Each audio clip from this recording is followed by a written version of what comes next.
Supreme court के chief justice की तैनाती का तरीका बदलने, आईनी बेंचेस के क़याम और जुडिशल कमीशन की तश्कील के बाद अब हुकूमत सुप्रीम कोर्ट के जजेस की तादाद में इजाफा करना चाहती है।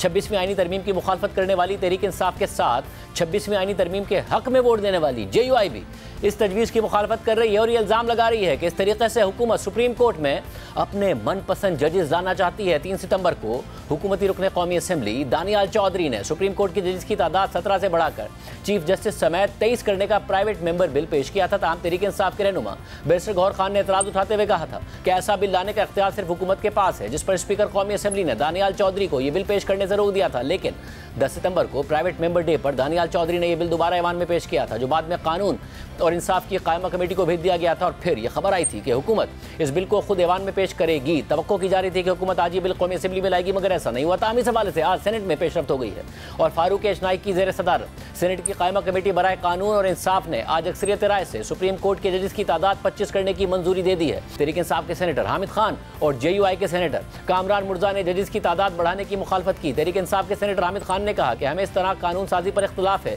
जजेस तैनाती का ऐसा तरीकाकार अदलिया की आज़ादी पर हमला है। हमारे साथ रहनुमा JUI सेनेटर कामरान मुर्जा साहब मौजूद है। कामरान मुर्जा साहब, बहुत शुक्रिया मैं ज्वाइन करने के लिए। आपने पहले भी ये कह दिया था कि जी ये हमें मंजूर नहीं होगा, हुकूमत ये तरीक़ाकार पे ना जाए। आज आपने तहरीक इंसाफ ने मुखालफत की, मगर हुकूमत आगे बढ़ रही है। 25 जजेस क्या करेगी JUI? क्या तहरीक इंसाफ और आप कहीं ना कहीं करीब आ रहे हैं? क्योंकि तहरीक इंसाफ कह रही है कि हम मुल्क गिर एहतजाज की तरफ जा रहे हैं, बाकी जमातों से भी बात करेंगे।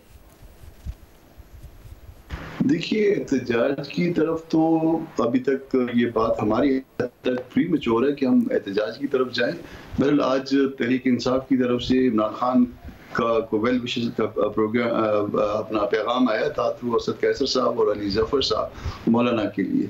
वो मैंने आज कन्वे किया है और मैंने उनको गिला भी किया था कि आपने कहा कि जिन्होंने 26वीं तरमीम पे जो है वो वोट दिया, आपने उनको गद्दार कहा। उन्होंने कहा कि नहीं, मौलाना के बारे में तो हमने ऐसी बात नहीं की है। तो बहरहाल मगर कामरान साहब, पैगाम क्या था एग्जैक्टली? क्या पैगाम था इमरान खान साहब की तरफ से जो आपको दिया गया और आपने मौलाना तक पहुंचाया? मुझे तकरीबन 1:30 बजे के लगभग जो है वो मैसेज आया था कि असद कैसर साहब और अली जफर की चैम्बर पे बैठे हैं, अगर आप 2 मिनट के लिए आ जाइए। तो मैं गया था, तो फिर उन्होंने कहा कि जी मौलाना साहब, उन्होंने मौलाना का पैगाम दिया कि वेल विशेस का कि उनकी नेक ख्वाहिशात हैं मौलाना के। तो मैंने दिया उनको नेक ख्वाहिशात का इमरान खान साहब की तरफ से वो पैगाम भी मैंने पहुंचा दिया। अच्छा, फिर ये बताइएगा अब आगे कैसे बढ़ा जाएगा? ज़ाहिर है आप अपने कंसर्न्स का बहुत ज़्यादा इजहार कर रहे हैं, हुकूमत तादाद बढ़ाने जा रही, क्या किया जाए? क्योंकि हुकूमत तो नहीं रुक रही है। देखिए, हुकूमत नहीं रुक रही है और हुकूमत शायद एक ऐसी तबाही के रास्ते पे चल गई है। 26th अमेंडमेंट जो है ना वो उन्होंने करवा ली, हमने भी साथ वोट किया। लोगों किसी ने गिला किया, किसी ने कहा कि जी बहुत कुछ जो है ना वो आपने डाइल्यूट कर दिया है। बल्कि अक्सर लोग ये कहते हैं, ये आज हमारी जहाँ पे भी इवन PTI से भी जो उनके नज़दीक हलकों से बात होती है, मैं नाम नहीं बताऊंगा, मगर वो भी कहते हैं कि असर निकल गया, उससे ज़्यादा शायद मुमकिन है कि इस हालात में ना हो सकता। मगर स्टिल जो है ना वो गवर्नमेंट जो है ना मुख्तलिफ तजर्बे करने के मराहिल में है। पहला तजर्बा कर लिया, उसके बाद मायूस हैं। ये मैं आपको जिम्मेदारी से कह रहा हूँ। उनको उतनी खुशी नहीं है जितनी खुशी से पहले जो है ना वो अमेंडमेंट करने से पहले जो खुशी जो उनको फील हो रही थी।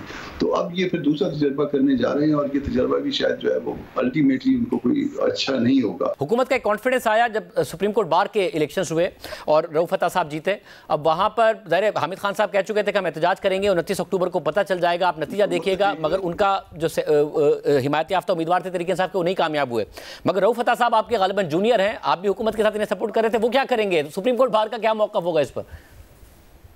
जी, JUI की वो वर्कर हैं और मुझसे भी पुराने वर्कर हैं वो रऊफ अता साहब, और उनकी वाइफ जो है ना वो सिटिंग हमारी MP हैं और तीसरी दफा MP हैं। तो आप उससे अंदाजा लगा लीजिए कि वो JUI के साथ कितना जो है ना वो उसकी अटैचमेंट होगी। तो इंशाल्लाह अल्लाह पाक खैर करेंगी। तो वकला अगर तहरीक का हामिद खान साहब कह रहे हैं तो फिर रऊफ अता साहब और JUI क्या कहाँ वजन डालेंगे? हामिद खान साहब तो हम आपस में हमेशा जो है ना वो मुख्तलिफ दड़ों में रहे हैं, बावजूद इसके कि मुशर्रफ के अगेंस्ट जस्टिस वजीर को मैंने प्रपोज या सेकंड किया था उनके कहने पे, उस वक्त भी मैं सेनेट में था। जफर साहब ने यह भी कहा कि रऊफ अता साहब का जीतना इस बात की निशानदही है कि 26वीं आईनी तरमीम को सुप्रीम कोर्ट के वकला ने कबूल कर लिया है।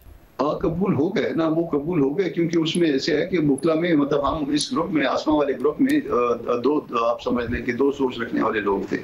एक आजम साहब का, मिनिस्टर साहब का और भून साहब का, और एक मेरे जैसे लोगों का। तो वो दोनों ग्रुप जो है वो सपोर्ट कर रहे थे, दोनों सोच रखने वाले जो है ना, वो विद इन ग्रुप जो थे मामला, वो सपोर्ट कर रहे थे रऊफ अता साहब को।